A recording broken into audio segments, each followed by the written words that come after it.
इसको क्लोज कर रहा हूँ। देखिए उस पॉडकास्ट के अंदर भी एक ही बात थी, दरवाज़ा बंद करके मियाँ बीवी आपस में मसला हल कर लें, जेड़ा तुसी जिन कटना है काट लाओ भाई। ठीक। मैं एक बात बता दूं, ये इस पॉडकास्ट में भी हम ब्रदर इन लॉ नहीं, ज्यादा डिस्कस इसमें कर ना रहे करें, हैं, चेंज कर लेते उसमें भी हम राइट लेफ्ट को ज्यादा डिस्कस कर रहे थे। भाई चेंज कर लेते हैं ना। आप इसमें ये वाला पैगाम ना दें, मैं आपको एक पैगाम दे देता हूँ। I am done with this marriage. Sorry, I am done with this marriage.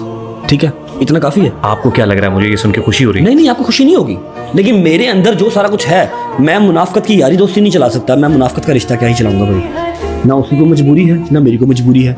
ठीक है, किवान रहा, जहाँ तक बात किवान की, किवान सुल्तान भट्ट की, वो मेरा बेटा है। ठीक है, मेरे पास जो कुछ भी है वो उसी का है। ठीक है, उससे मिलने से मुझे कोई रोक नहीं सकता। ठीक है, लेकिन अगर आप कहें कि मैं इस शादी को इस तरह से लेके चल लूँ कि मेरी बेगम मेरी माँ को परफ्यूम चोर कह रही है, मेरी सास मेरे बाप को कह रही है कि जुबरे जितनी औकात है, मेरा जो ब्रदर इन लॉ है वो कह रहा है वो पंगा पड़ गया, नहीद आ रही है। भाई खुदा की कसम मुझे पता है कि मैंने कौन सा पत्थर, कौन सा चीज़ अपने ऊपर रख के तो उसको कंट्रोल किया था, वरना मैं इसकी जुबान इसके हलक से खींच लेता जब इसने कहा था ना नहीद आ रही है घर। तेरी क्लास फेलो नहीं है, मेरी माँ है।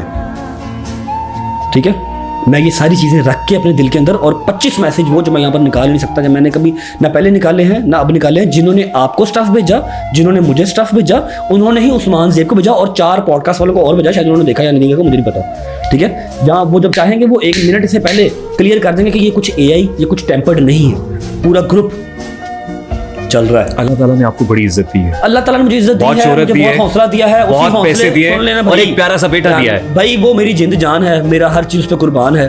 ठीक है, और आगे हालातों वाक़यात ही इस चीज़ को जो है ना वो जस्टिफाई करेंगे कि वो मेरे पास रहेगा या माँ के पास रहेगा। उसके बाद ये कि जो कुछ भी मेरे पास है, चाहे 1 है, चाहे 1 करोड़ है, चाहे 1 अरब है, वो उसी का है। I got so many messages, I know, inbox. मेरे पास लोग मुझसे क्या एक्सपेक्ट कर रहे हैं भाई? प्लीज रजब भाई को मदद। आप सही कह रहे हैं, लेकिन लोग मेरी फीलिंग्स नहीं समझ सकते। एक बेटा होगा ना जो इकलौता होगा, जिसकी माँ ने, जिसके बाप ने उसके लिए बहुत ज़्यादा जतन किए होंगे, मनतो मुरादों से लिया होगा। ठीक है, और फिर वही माँ उसकी शादी करके लेके आती है अपनी पसंद की लड़की से, और वही लड़की आके उसको कहती है तुम परफ्यूम चोर हो, जिसकी एविडेंस मेरे पास है, सारा कुछ है। ये तो छोटी सी बात है यार।